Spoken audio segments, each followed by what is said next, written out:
could be tax deductible or investment or whatever. You're Acadian, or you're from Ontario. Yeah. Where your mother's from? Where? My mother's Cadieux. I'm LeBrun.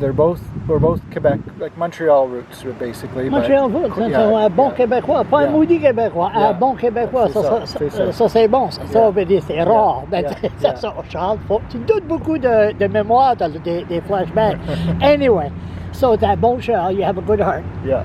And you decided to listen to what got you clicking and say, you know what, this is not right. Well, what I got interested in, Charles, is that like a lot of the things we do to help as a society might help in a moment of need, but you come back in 5 years and nothing's really changed, you know. So maybe less. Yeah, at any length of time. And so I started to get really interested in, you know, what are various people doing that actually makes a difference versus things that sometimes actually things that are intended to help can actually cause more harm than good. So for example, if you look at, you know, the earthquake in Haiti, not the one we just had, disaster, the previous one. So all these American aid organizations went in and of course brought their own supplies, including rice. But the rice aid, which was needed in an emergency, stayed long enough so that they put all the rice farmers out of business. So then when the aid agencies leave, now you have no more capacity. So what was intended to be helpful, providing emergency food, actually killed local infrastructure, okay? So I call that relief, you know, emergency relief. And the other, so when you do relief for too long, you actually undermine the capacity for people to grow their own rice, right? And Haiti, corruption, government. Yeah, and there's all kinds of layers of issues. So I started looking at, well, how do you actually help people transition from, you know, below the poverty line to above the poverty line, not just meeting a short-term need. Okay. Of course, like I said, 5 years or sooner. I meant like just put a Band-Aid on it. Yeah, exactly. You know. Yeah. So I started going around and traveling and seeing lots of places in North America and a couple places in Africa where in urban contexts, organizations that were doing really great work. And so out of that, I started learning and thinking about how all those things worked, and then think about how do I apply these lessons to my community and what the needs are in our community. And that's what led me to this initiative, which I call 12 Neighbours, to build a tiny home community in Fredericton with a social enterprise center, which is not just a place to live, but... I'll get to that 1 second. Yeah.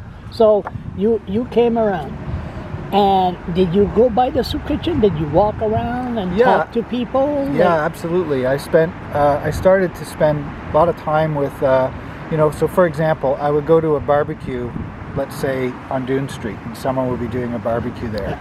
And I would notice that most of the attendees were children, or maybe some women, but no men. And I'd say, well, why is this?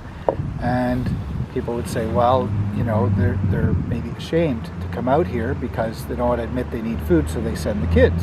Oh, first time I hear that. Yeah, and I'd be like, well, why would it be considered shameful to come out here? Well, because you have to admit, you know, that you're hungry and you need food.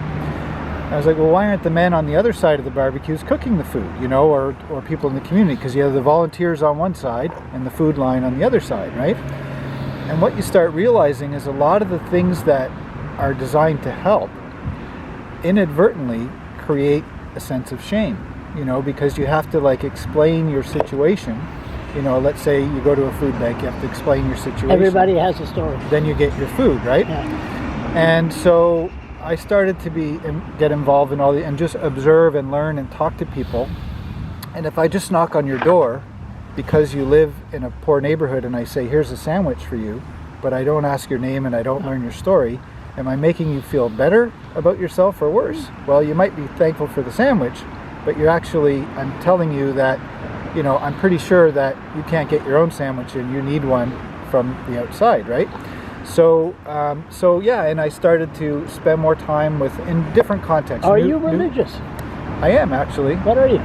I would call myself a progressive Christian, so I'm a follower of Jesus, but I'm not like an American, evangelical. Please, you would please, see, we're not going to go for 6 hours here. I know, right? I know, Yeah, you know what I'm saying, yeah. right? But you believe in God. I do. Yeah. And you believe, like me, that we're all here for a reason. Yeah. And one reason for me, see how we changed to me again? Yeah. Is for me to be the worst nuisance that society has ever seen. And I guess what they called me the last time, a professional nuisance. So you're coming in the picture. This used to be brown. But me too. But it'll get worse. Once you start dealing with this. Focus, Charles. Yeah. So you're a believer. Yeah. God sent you here for a purpose. And how old are you? I'm 51. 51. Yeah. Not bad. Yeah. So 51 now.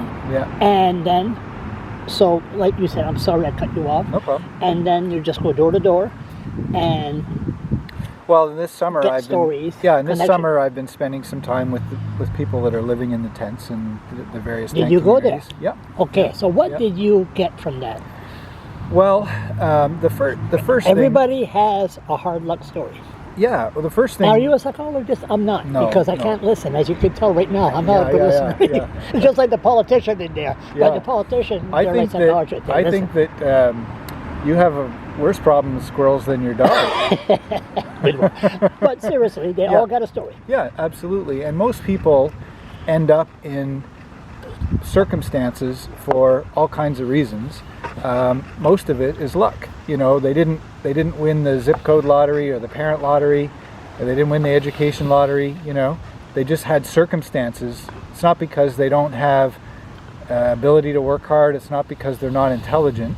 It's not because they don't have a good moral character. It's because all kinds of circumstances hit them, and one thing leads to another, and it becomes very difficult to overcome all these barriers, once you get in that situation. So when you meet them, they're people with the same dignity that you and I have and the same potential, but they have had a lot of unfortunate experiences that leads them to the situation that they're in. Peut-être qu'ils n'ont pas eu ce que nous autres, on n'a pas eu. Des fois, moi je l'ai eu plusieurs fois. C'est une bonne botte dans le chou. Une fois de temps en temps. Good boot up the arse. Yeah, there's no discipline. Yeah. There's no, remember us, we grew up. Now, touch you, that's assault. You know what I mean? I possibly. I think in some cases that all goes to the kind of teaching you get from your parents growing up. When I was in Los Angeles, I interviewed these gang members, and these guys had spent, more of their life in jail than not in jail. And some of them, one guy I remember telling me a story. He said, when I was 4 years old, my dad was a heroin addict, and I grew up in these shooting galleries, or places where people are shooting dope all day. So this is me as a child. And for my dad to support his addict, he would do break and enters. He would break the window, put me through the window, and I'd go unlock the front door.